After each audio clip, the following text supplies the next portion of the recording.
Donc en fait, on y va sur nos 3 étapes. On va commencer par dire que 3 divise 4. Alors, pardon, on va commencer plutôt par dire analyse. D'accord? Parce qu'il faut faire analyse, synthèse et ensuite conclusion. Donc, analyse, on va prendre xy solution de E. D'accord? xy solution de E. Ça veut dire donc que on a 4 facteurs de x moins x0 égale 3 facteurs de y moins y0. D'accord? Donc ça permet de dire que 3 divise 4 facteurs de x moins x0. Ok? Oui, c'est Cécile, par rapport au post-bac, écrire analyse, synthèse, conclusion, c'est toujours mieux, parce que si tu fais des analyses, synthèse, conclusion sans dire où tu en es, c'est que tu sais pas vraiment à quel moment tu vas finalement réduire ta liste de suspects. D'accord? Donc c'est vraiment important de structurer. D'accord? 3 divise 4 facteurs de x moins x0. Or, 3 et 4 sont premiers entre eux. Alors là, 3 et 4, ce sont des entiers consécutifs, donc ne perdez pas de temps à expliquer pourquoi ils sont premiers entre eux. Donc, d'après le théorème de Gauss, on a 3 qui divise x moins x0. D'accord? xy est solution de E, je rappelle que ça veut dire que c'est 4x moins x0 égale 3y moins y0. D'accord? Donc c'était ce produit-là, et ce produit-là, on ne sait pas le résoudre par équivalence. C'est pour ça que je ne fais que des donc maintenant. Okay?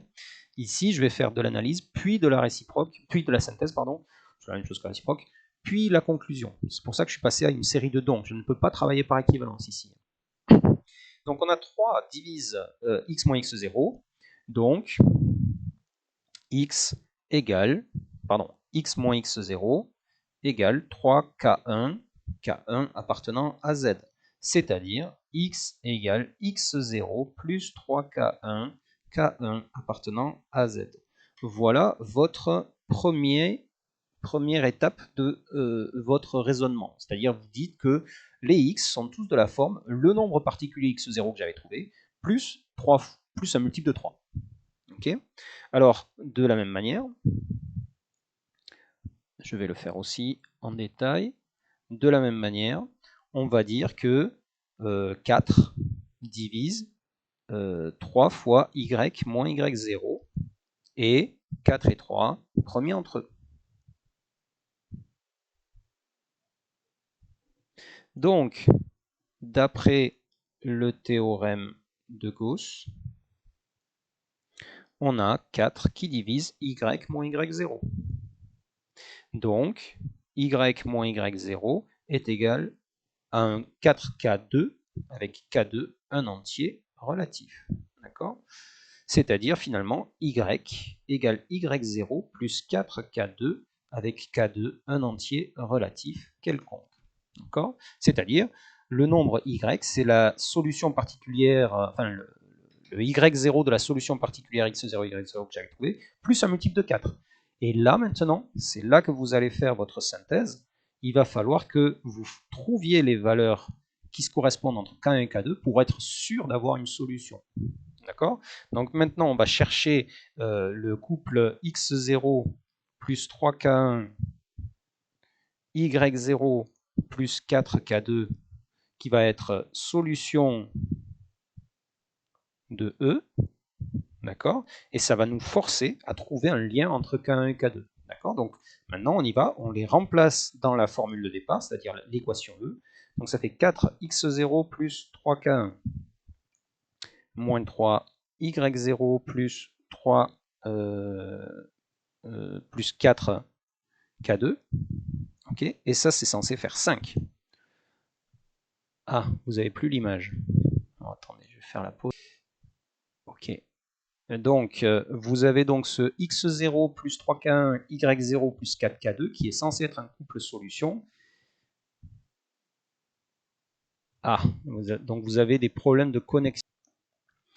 Donc, je reprends. On a donc notre couple qui va être solution si et seulement si 4x moins 3y égale 5. D'accord?